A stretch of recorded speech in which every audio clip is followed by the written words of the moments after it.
വേഗം വരുന്നവനായ യേശുക്രിസ്തുവിന്റെ നാമത്തിൽ ദൈനംദിന അപ്പം എന്ന അനുദിന വചന ചിന്തയിലേക്ക് ഏവർക്കും സ്വാഗതം. ഇന്ന് എലിയാവ് എന്ന വിഷയത്തെ ആസ്പദമാക്കി ചില കാര്യങ്ങൾ നമുക്ക് ചിന്തിക്കാം. അതിനാധാരമായ ഒരു വാക്യം വായിക്കാം.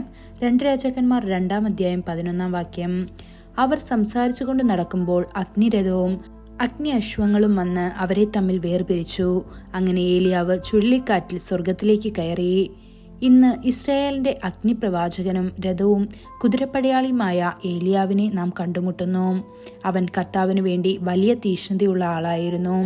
അദ്ദേഹം ഈ ലോകം വിട്ടുപോയിട്ട് നൂറ്റാണ്ടുകൾ പിന്നിട്ടിട്ടുണ്ടെങ്കിലും അദ്ദേഹത്തിന്റെ ജീവിതം ഇപ്പോഴും നമ്മുടെ ഹൃദയങ്ങളിൽ വിശുദ്ധമായ അഭിനിവേശം ജ്വലിപ്പിക്കുന്നു. പലരും ഏലിയാവിനെ ഒരു അസാധാരണ മനുഷ്യനായി കാണുന്നു. എന്നാൽ ബൈബിൾ പറയുന്നു ഏലിയാവ് നമ്മുടേതുപോലുള്ള സ്വഭാവമുള്ള ഒരു മനുഷ്യനായിരുന്നു എന്ന്. ഇത് യാക്കോബ് 5-ാം അധ്യായം 17-ാം വാക്യത്തിൽ കാണപ്പെടുന്നു. അദ്ദേഹം ആത്മാർത്ഥമായി പ്രാർത്ഥിക്കുന്ന ഒരു മനുഷ്യനായിരുന്നു. അദ്ദേഹത്തിന്റെ പ്രാർത്ഥനാ ജീവിതവും ദൈവത്തോടുള്ള തീഷ്ണതയും കർത്താവിന് വേണ്ടി വലിയ പ്രവൃത്തികൾ ചെയ്യാൻ അദ്ദേഹത്തെ പ്രേരിപ്പിച്ചു. ഏലിയാവ് എന്ന പേരിന്റെ അർത്ഥം കർത്താവ് എന്റെ ദൈവമാണ് എന്നാണ്. അദ്ദേഹം ഗിലെയാദിലെ തിഷ്ബയിൽ നിന്നുള്ള ആളാണ്. ഇസ്രായേൽ രാജാക്കന്മാരായ ആഹാബിന്റെയും അഹസ്യാവിന്റെയും ഭരണകാലത്ത് ഇദ്ദേഹം പ്രവചിച്ചു. ദൈവത്തിന്റെ ശക്തിയാൽ മരിച്ചവരെ ഉയർപ്പിക്കാൻ കഴിയുമെന്ന് ആദ്യമായി തെളിയിച്ചത് അദ്ദേഹമായിരുന്നു. സാരെഫാത്തിലെ വിധവയുടെ മകൻ മരിച്ചപ്പോൾ എലിയാവ് ആത്മാർത്ഥമായി പ്രാർത്ഥിച്ചു, കർത്താവേ, എന്റെ ദൈവമേ, ഈ കുട്ടിയുടെ ആത്മാവ് അവനിലേക്ക് മടങ്ങി വരണമേ എന്ന് കർത്താവ് കേട്ട് ആ കുട്ടിയുടെ ജീവൻ തിരികെ നൽകി. ഇത് 1 രാജാക്കന്മാർ 17-ാം അധ്യായം 22-ാം വാക്യത്തിൽ കാണപ്പെടുന്നു. പിന്നീട് ഏലിശ ശൂനേംകാരത്തിയുടെ മകനെ ഉയർപ്പിച്ചു. പുതിയ നിയമത്തിൽ യേശു യായിറോസിന്റെ മകളെയും നായിനിലെ വിധവയുടെ മകനെയും ലാസറിനെയും ഉയർപ്പിച്ചു. സ്വർഗത്തിൽ നിന്ന് ആദ്യം തീയിറക്കിയത് ഏലിയാവായിരുന്നു. അവന്റെ തീഷ്ണമായ തീഷ്ണത ബാൽ ആരാധനയെ നശിപ്പിക്കുകയും ഇസ്രായേലിനെ ജീവനുള്ള ദൈവത്തിലേക്ക് തിരികെ കൊണ്ടുവരികയും ചെയ്തു.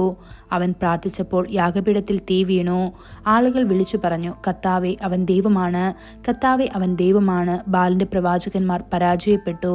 പഴയ നിയമത്തിൽ മരണം ആസ്വദിക്കാതെ സ്വർഗത്തിലേക്ക് കൊണ്ടുപോകപ്പെട്ടത് 2 പുരുഷന്മാരെ മാത്രമാണ്, ഹാനോക്കും ഏലിയാവും.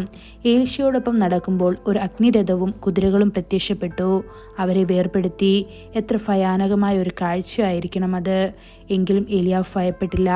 അവൻ അഗ്നിമയമായ രഥങ്ങളിലേക്ക് നടന്നു. പീഡനത്തിൻ്റെയല്ല, മറിച്ച് പരിശുദ്ധാത്മാവിന്റെ അഗ്നിയുടെ.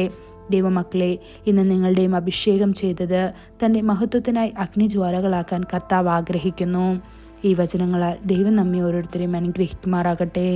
കൂടുതൽ ധ്യാനത്തിനുള്ള വാക്യം മലാക്കി 4-ാം അധ്യായം 5-ാം വാക്യം. യഹോവയുടെ വലുതും ഭയങ്കരവുമായ നാൾ വരുന്നതിനു മുൻപേ ഞാൻ നിങ്ങൾക്ക് എലിയാ പ്രവാചകനെ അയക്കും. ഇന്നത്തെ ബൈബിൾ വായന രാവിലെ യെശയ്യാവ് 53, 54, 55 അധ്യായങ്ങൾ. വൈകുന്നേരം 2 തെസ്സലോനിക്കർ 1-ാം അധ്യായം. ആമേൻ.